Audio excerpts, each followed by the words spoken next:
All right, so get ready because today we're going deep, deep into the world of presuppositions. Oh, yeah, this is going to be fun. Have you ever noticed how sometimes people say things that sound like totally normal, Right. but they kind of lead you to think a certain way Oh, yeah. without even realizing it? Absolutely. That's exactly what we're going to be unpacking today in this deep dive. Unpacking, I like that. And our source material for this deep dive is a crash course on presuppositions. Good stuff. It breaks down all these sneaky linguistic tricks into different categories. It's fascinating. And I have to say, I'm already feeling a little more aware Right. of how these things just kind of pop up in conversations all the time. All the time, yeah. So let's just dive right into some of these categories. Okay. The first one that really caught my eye was adjectives and adverbs of opinion. Oh, yeah. The example the source material uses is, the ugly woman in the ugly purple dress behaved badly. Oh, wow. It's just interesting how much judgment Right? can be packed into a single sentence. Yeah. Just with a few choice words. It's pretty incredible. Right. It really is. What's fascinating here is just how easily those loaded words, like ugly, badly, they really color our perception. I see what you mean. It's like the speaker is trying to get us to see things their way, Right. even if their opinion isn't necessarily the truth. So it's not just about the facts. Yeah. It's about the way those facts are presented. Exactly. I guess that makes sense, especially if someone wants to, persuade you, Absolutely. convince you of something. Oh, yeah. Think about it. If I said you were seen leaving the bank, shouting wildly and running at breakneck speed, Okay. those adverbs, wildly, breakneck, Yeah. they immediately paint a pretty dramatic picture, don't they? They do. It's designed to evoke this sense of chaos, Yeah. maybe even guilt, even though we don't actually know what happened. That's a really good point. It's like the words themselves are doing the heavy lifting Totally. to shape our interpretation of the event. Yeah, yeah. So with these opinion-loaded words, I guess the takeaway is to pay attention Yes. to how the speaker is trying to influence our perception Absolutely. of the situation. Like they're trying to Yeah. almost frame the picture Correct. to us with very, very specific brushstrokes. Yeah, like they're choosing those words Exactly. very carefully. Very deliberately. Yeah. Okay. Speaking of framing, that brings us to another interesting category. Relative clauses, which use words like who, which, and that. These are great. Yeah, tell me about these. They can subtly confirm the existence of something, even if it hasn't been established as fact. Oh, wow. Like, take this example, your accomplice, who we have yet to capture. Okay. It implies that you definitely have an accomplice, even if that hasn't been proven. Whoa, so it's like creating a reality Yes. through language. Assuming something exists before it's even confirmed. It's amazing how effective it can be. Wow, so where do we see this? All over the place. But it can be very powerful in legal settings. Yeah. For instance, let's say someone says, we have the axe, which you used as the weapon. Okay. It presupposes both that the axe exists and that it was the weapon used, even though those might not be established facts. It's like they're trying to build a case by subtly embedding these assumptions into the language. Exactly. So with relative clauses, the key is to be super, super aware of how they can be used to slip in unverified information. Absolutely. Okay, now this next category really got me thinking. Okay. It's time clauses, using words like before, after, during, etc. Right. The source material gives the example, what will you do after you give up housebreaking? Oh, yeah. I mean, that kind of assumes the person is currently housebreaking. It absolutely does. Right. It sets up this whole timeline where the person's actions are already defined. And by accepting that timeline, you're also accepting the presupposition that they're a housebreaker. It's like saying, we both know this is true, so let's just move on to the next step. Exactly. Which in this case is, giving up housebreaking. Right. I can definitely see how this could be, manipulative. Oh, absolutely. Let's take another example. Okay. Imagine someone says, how do you think you're going to react during your realization that you are free of guilt? Okay, so that one's interesting. It is. Because it presupposes that the listener will eventually feel guilt-free. That's right. And not just that, Yeah. but that they'll have this whole experience of, realizing it. Exactly. It's like setting it up as a future event. It is. That's going to happen. Powerful stuff. Yeah, wow. Time clauses can be used in so many subtle ways. Right. To frame our perception of events and even our own feelings. It's incredible. It is. So with this category, the key takeaway is to be aware Yes. of the timeline that's being established. Absolutely. And to question whether those assumptions about past, present, or future are actually valid. Right. Right. Okay, let's move on to another interesting category, which is words indicating repetition. Okay. So we're talking about words like also, again, back, to, and last. Right. These seem, so the takeaway here is that words indicating repetition can be used to create a sense of normalcy. Yes. Or even like obligation. Yeah, like this is the expected behavior. Right, right. Speaking of expectations, how about we unpack the definite article, oh, this is a good one. Yeah. It seems so simple, Right. but it can be a powerful tool for leading questions. I'm listening. Okay, so for example, what was your reaction when you saw the jigsaw? Okay, I see what you mean. Mm. That assumes that I did see a jigsaw? Yes. And that there was, like, a specific jigsaw Yes. we're both aware of. Exactly. It presupposes shared knowledge and agreement, Wow. even if that doesn't actually exist. It's like saying we're already on the same page here, Right. when we might not be at all. Exactly. So with the key is to be aware of the shared understanding that's being assumed and to question whether you actually agree with it. That's right. Wow, we've only just scratched the surface here. We have. And my mind is already buzzing. This is just the beginning. Yeah. There are so many more categories of presuppositions to explore, I can't wait. each with their own unique ways of shaping our perceptions. Well, I'm ready to dive deeper into this rabbit hole. Let's do it. But first, let's take a quick break, and we'll be right back to uncover even more linguistic secrets. Sounds good. We're back, and you know what that means. More presuppositions. You got more presuppositions. Love it. Okay, so this next category is quantifiers.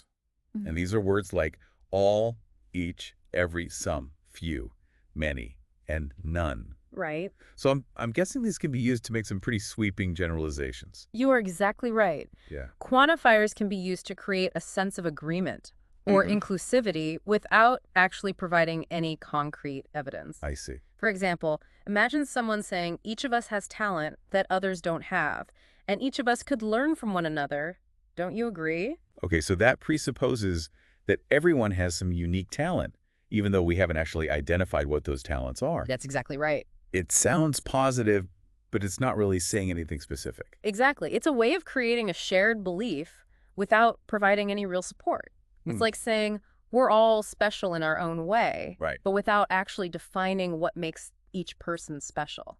So the takeaway here is to be aware of how quantifiers can be used to make broad statements that sound appealing, Yes. but lack substance. Absolutely. Like they're trying to sweep you up in a wave of agreement Right. without giving you any solid ground to stand on. Exactly. Okay, let's move on to subordinate clauses of time. Okay. The source material mentions before, after, during, as, since, Yeah. and a whole bunch of other time-related words. So, These are interesting because they can embed presuppositions within a temporal framework.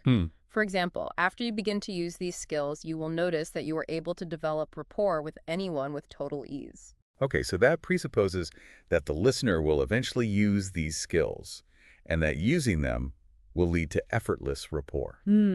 Precisely. It's like setting up a timeline where the desired outcome is already predetermined. It is. It Yeah. is. It's a way of creating a cause and effect relationship between the skills and the outcome, even though that relationship might not be guaranteed. Right. It's like planting a seed of expectation in the listener's mind. And by placing it within a time frame after you begin, it creates a sense of inevitability. It does. It's like saying, this is going to happen, so you might as well get on board. Exactly.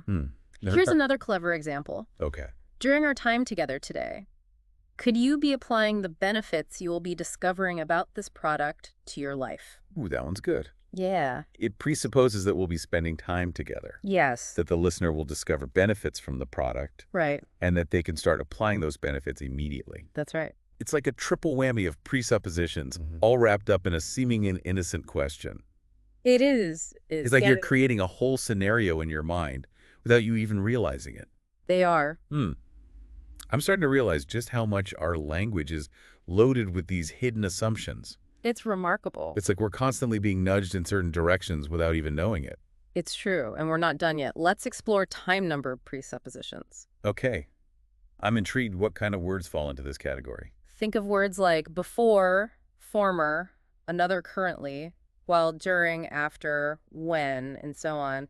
Basically, any word that relates to time or quantity. Wow, that's a lot of words. Yeah. It's like a whole vocabulary with temporal and numerical cues. It is, and each of these words can be used to subtly presuppose something about the timing or quantity of events. So can you give me an example? Absolutely. Imagine someone saying, eventually you'll come to understand the true value of this investment. What's being presupposed here? That the listener will eventually understand the value. Yeah. Implying that it might not be obvious right now. Right. It's like saying, just wait, you'll come around eventually. Exactly. It creates a timeline where the listener's understanding is predetermined, even though their actual understanding might be uncertain. Another example is, think about all the other people who have already benefited from this program. That one presupposes that other people exist who have already benefited, even though we don't know who they are or what their benefits were. Right. It's like using social proof to make the program seem more credible. Precisely. It's using a numerical cue, other, to create a sense of validation and FOMO.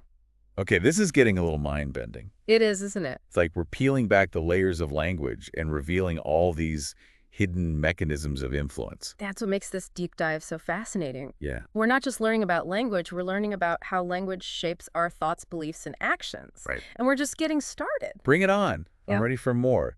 What other categories of presuppositions are lurking out there? Well, how about we explore ordinal numerals? Okay. These are words like first, second, third, and so on. So I'm guessing these are all about establishing a sequence of events or ideas. You got it. They can be used to create a sense of order and progression. Oh. For example, the third belief I changed was about how I could communicate more effectively. So that presupposes that the speaker had at least two other beliefs before this one, and that they've already changed them. Exactly. That's like they're telling a story of personal growth and transformation. It establishes a narrative of progress, even though we don't know the specifics of those previous beliefs or changes.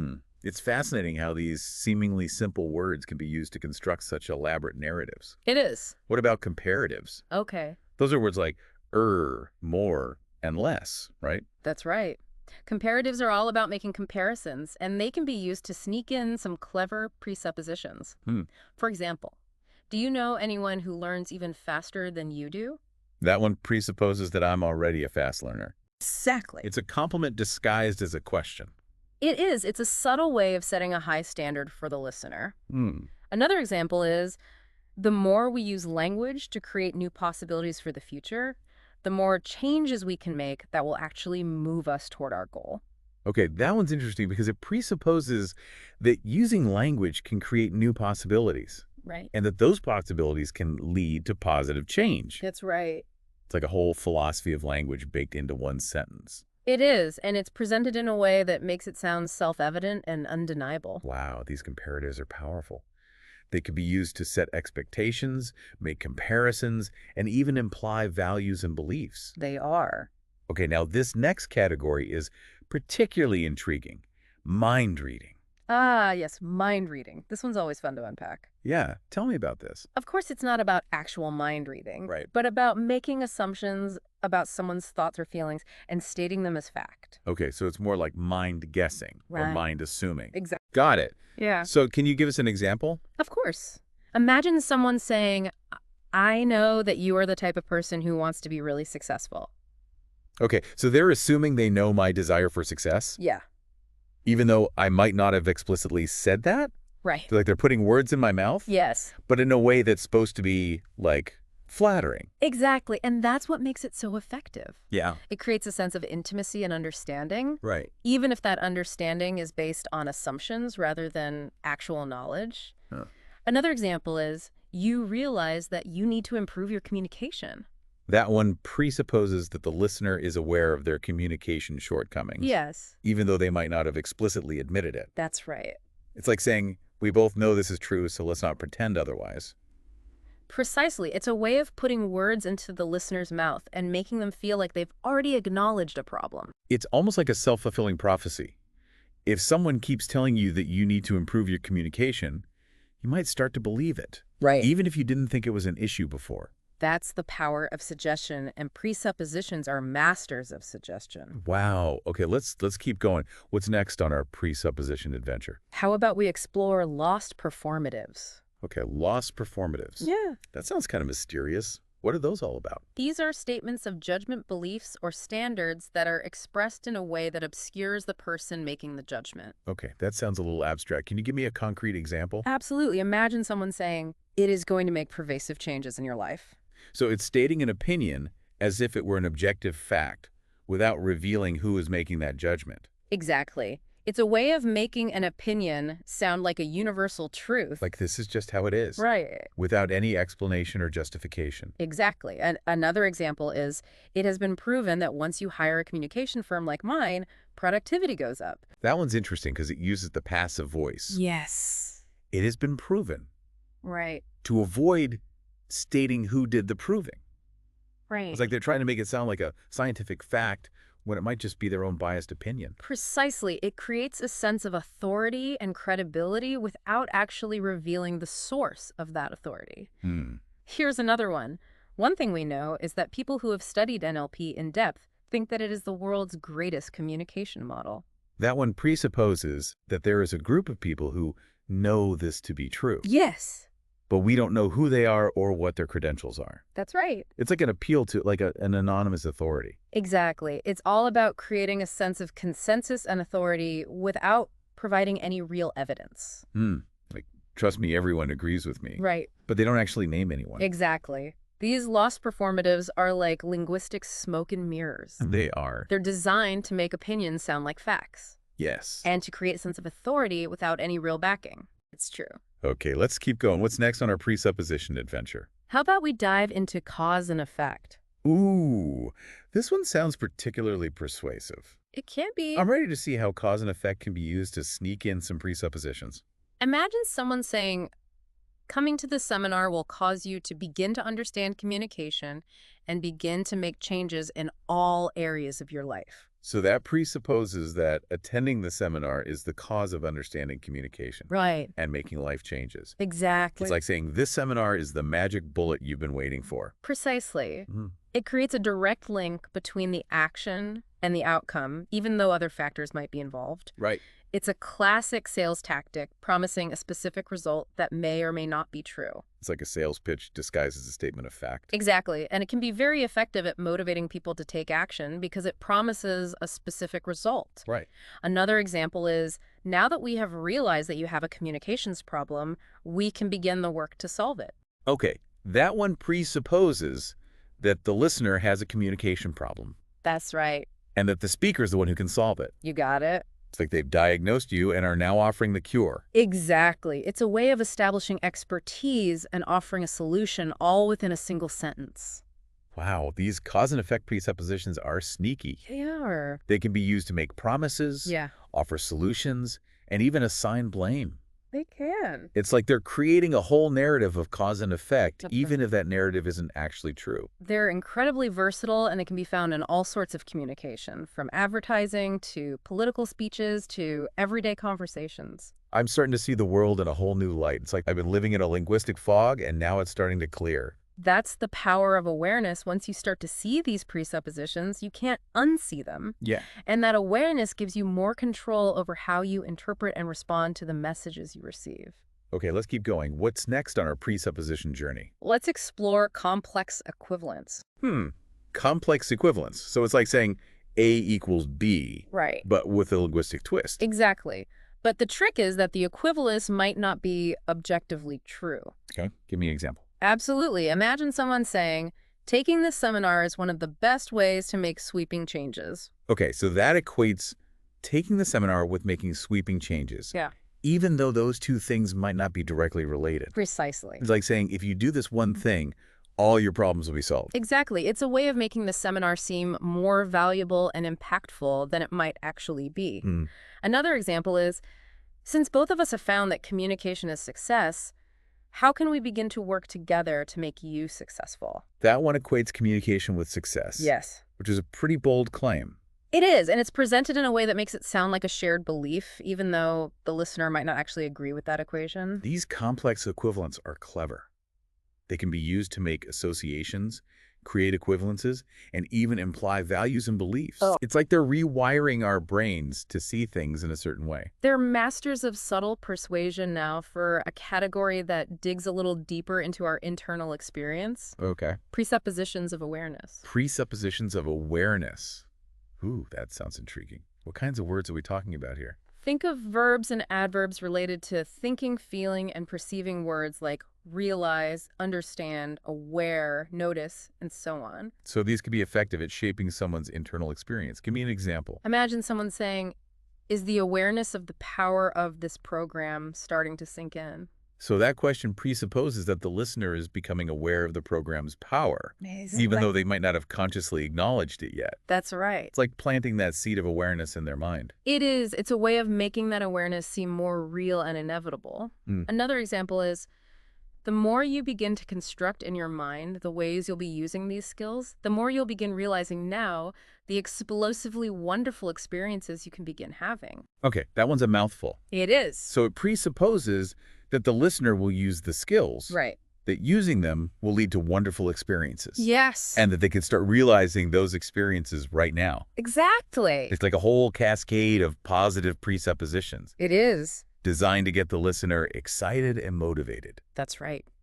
It's a powerful way of shaping someone's expectations and influencing their emotional state. These presuppositions of awareness are incredible. Mm-hmm. They can be used to influence someone's thoughts, feelings, and perceptions, They are.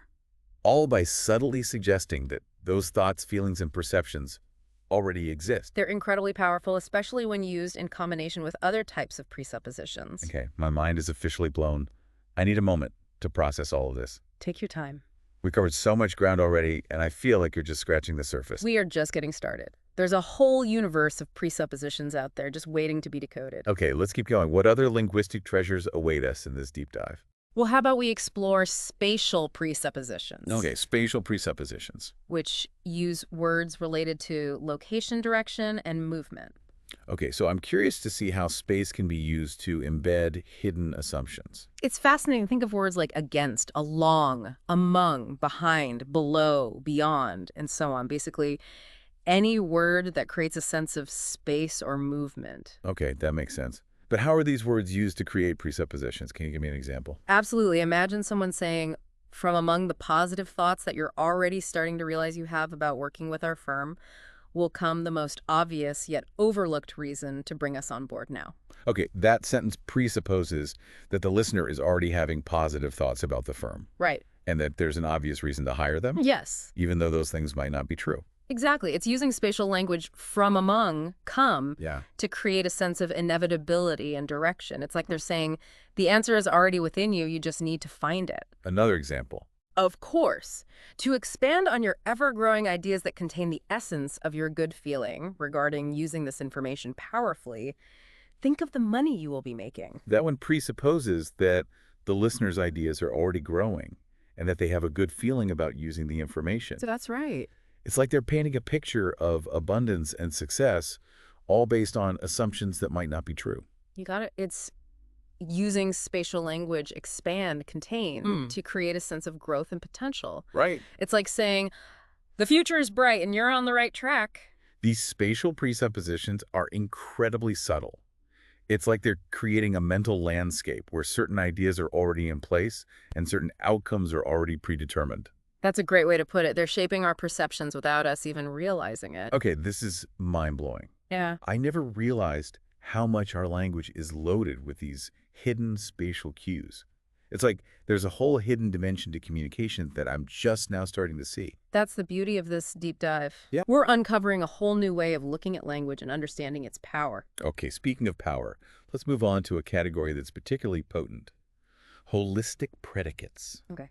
Holistic predicates. Holistic predicates. I've never heard that term before. What are those? These are words that encompass a whole concept or experience, rather than just a part of it. Okay. For example, words like love, hate, respect, trust, understand, believe, know, realize, experience, learn, grow, change, succeed, fail, win, lose, live, and die. Wow, those are some powerful words. They carry a lot of weight and emotion. They do, and that's what makes them so effective as presuppositions. Yeah. They can be used to subtly embed values, beliefs, and expectations. Can you give me an example of how these holistic predicates work as presuppositions? Absolutely. Well, imagine someone saying, I'm so glad that you finally come to understand the importance of this project. So that presupposes that I now understand the project's importance, Exactly. even though I might not have explicitly said so. That's right. It's using the holistic predicate understand to create a sense of shared understanding and agreement. Like we're on the same page here, Right. even though we might not be. Precisely. Another example is, I believe that you have the potential to achieve great things. Okay, that one presupposes that I have the potential for greatness, even though I might not believe it myself. Exactly. It's using the holistic predicate believe to plant a seed of possibility in the listener's mind. These holistic predicates are incredible. They can be used to subtly shape someone's beliefs, values, and expectations, They can. all by appealing to these larger concepts that we all have some understanding of. That's right. And they can be particularly effective when used in combination with other types of presuppositions. For example, combining a holistic predicate with a cause and effect statement can create a very persuasive message. Okay, my mind is officially blown. I Yes. need a moment to process all this. We've covered so much ground already, and I feel like we're just scratching the surface. We are just getting started. There's a whole universe of presuppositions out there just waiting to be decoded. All right, let's keep going. What other linguistic treasures await us in this deep dive? Well, how about we explore nominalizations next? Nominalizations. That sounds like a grammar lesson. What are those? These are verbs that have been turned into nouns. For example, decision, realization, awareness, understanding, belief, communication, relationship, success, failure, growth, change, problem, solution, and so on. Okay, I'm starting to see the pattern. These are all abstract nouns that represent actions or processes. Exactly, and that's what makes them so effective as presuppositions. Okay. They can be used to subtly embed assumptions about the existence or nature of those actions or processes. So can you give me an example of how these nominalizations work as presuppositions? Absolutely. Imagine someone saying, your decision to join our team will be the best one you've ever made. So that presupposes that I've already made the decision to join the team, Exactly. even though I might have actually said yes. That's right. It's using the nominalization decision to create a sense of inevitability and commitment. Another example is the realization that you need to change your communication style is the first step to becoming a more effective leader. That one presupposes that I need to change my communication style, Yes. and that making that change will make me a better leader. It's using the nominalization's realization and change to create a sense of urgency and necessity. It's like saying, this is something you need to do, and the sooner you realize it, the better. These nominalizations are sneaky. They can be used to make assumptions about actions, processes, and even states of being, all by turning verbs into nouns. They are. It's like they're solidifying these concepts into something more concrete and undeniable. They're masters of subtle persuasion. They take something fluid and dynamic like a verb and turn it into something static and seemingly objective like a noun. It's a powerful way of shaping our perception of reality. Okay, I'm ready for more. What other categories of presuppositions do we need to cover? Let's explore averaging. Averaging. That sounds more like a math concept than a linguistic one. Right. What does that have to do with presuppositions? It's about using language to generalize or downplay the significance of something. Okay. It's a way of making a claim sound more persuasive by appealing to a perceived majority or average experience. I'm intrigued. Can you give me an example? Absolutely. Imagine someone saying, most people find this product to be very effective. So it's using the word most to create a sense of consensus Right. and downplay the possibility that some people might not find it effective. Exactly. It's a way of making a claim sound more persuasive by appealing to a perceived majority. Another example is, on average, our clients see a 10% increase in sales after using our services. Okay, that one uses the word average to imply that everyone will experience at least some level of success, even though some clients might see much less than a 10% increase. You're catching on quickly. It's all about using language to create a sense of general agreement and downplay the possibility of outliers or exceptions. These averaging presuppositions are subtle, but effective. They are. They can be used to make claims sound more persuasive and downplay any potential downsides. They're masters of soft persuasion using the power of statistics, Right. or at least the perception of statistics, Right. to influence our beliefs. Now let's shift gears a bit Okay. and explore a category that's often overlooked, Truisms. Truisms. So those are statements that are obviously true, right? Like, Yeah. the sky is blue or water is wet. Right. But the trick is that they can be used to subtly embed other presuppositions. Okay. For example, everyone wants to be happy. That's definitely a truism. It's hard to argue with that.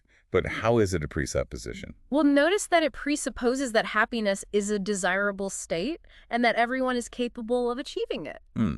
So it's like a hidden assumption Yes, embedded within an obvious truth. it is. It's like saying, we all agree that happiness is the goal, so let's not waste time debating that. Exactly, and that's what makes truisms so effective. They can be used to slick in all sorts of assumptions under the guise of obvious truth.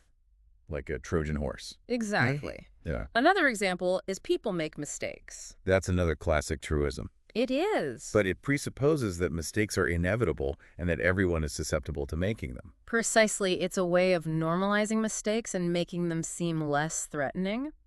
But it can also be used to subtly shift blame or responsibility. These truisms are sneaky. They are. They can be used to slip in all sorts of assumptions under the guise of obvious truth. They're masters of stealth persuasion, using our own common sense against us. Okay, I'm ready for more. What other categories of presuppositions do we need to explore?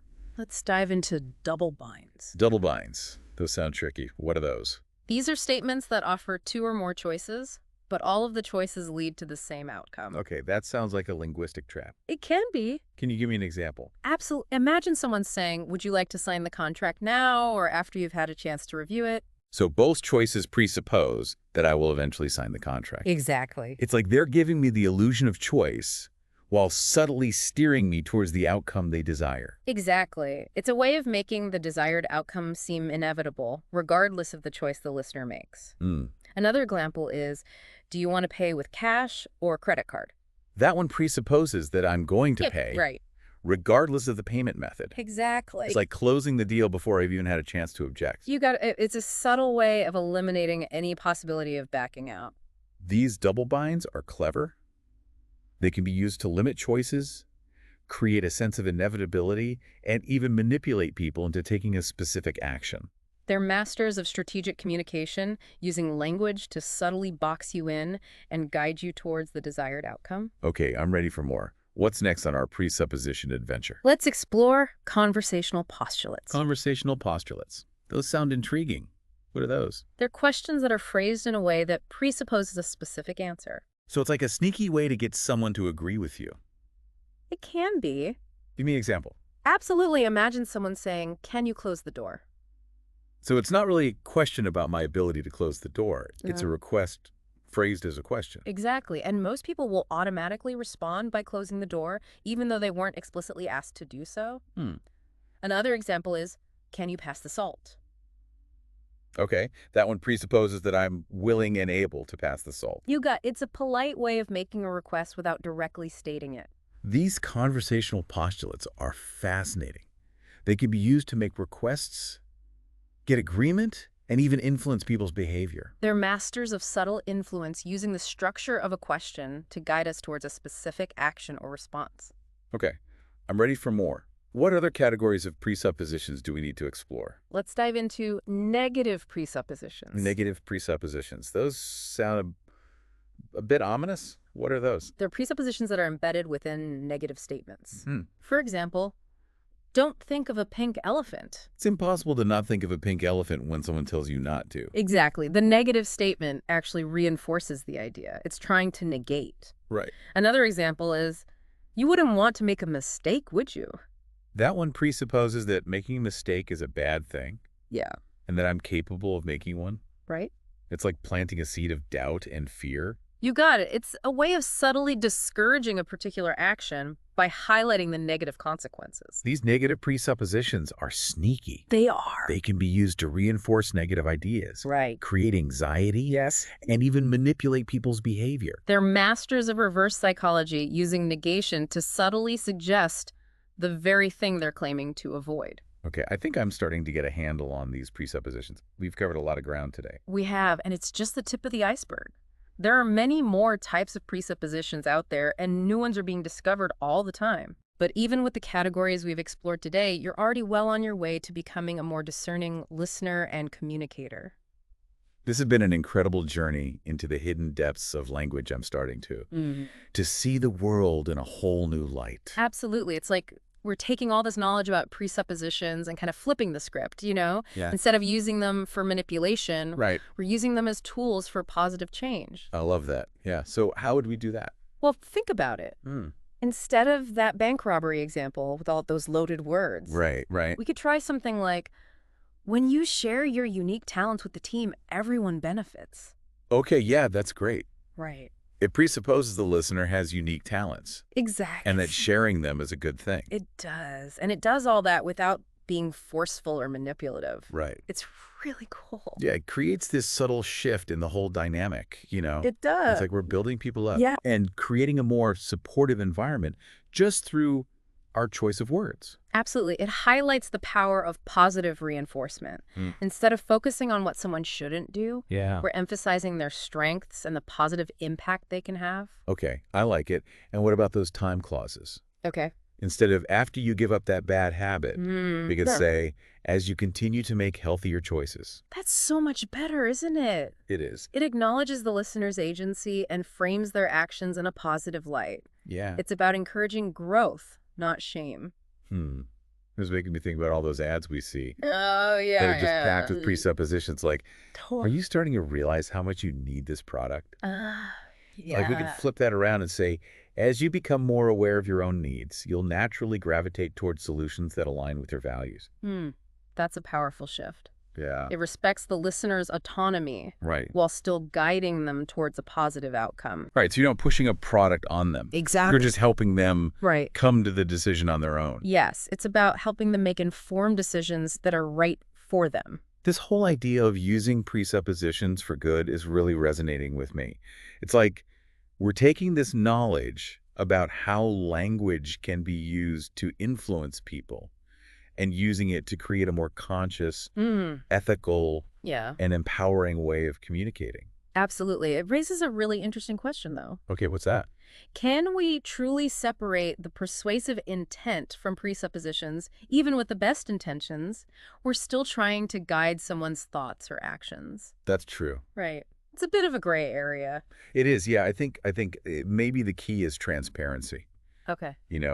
If we're upfront about our intentions and we're using presuppositions in a way that respects the listener's freedom to choose, then it becomes a more ethical form of influence. Yeah, I think you're onto something there. Yeah. It's about being mindful of our impact and using these powerful linguistic tools responsibly. So ultimately, it's about taking all this knowledge we've gained about presuppositions and using it wisely. Absolutely. Like we've been given this, incredible gift of language, and it's up to us to use it in a way that benefits both ourselves and others. That's a beautiful way to put it. And as we continue to explore and understand the power of language, I'm excited to see what positive changes we can create together. Well, this deep dive has certainly given me a whole new perspective on the power of words. Me too.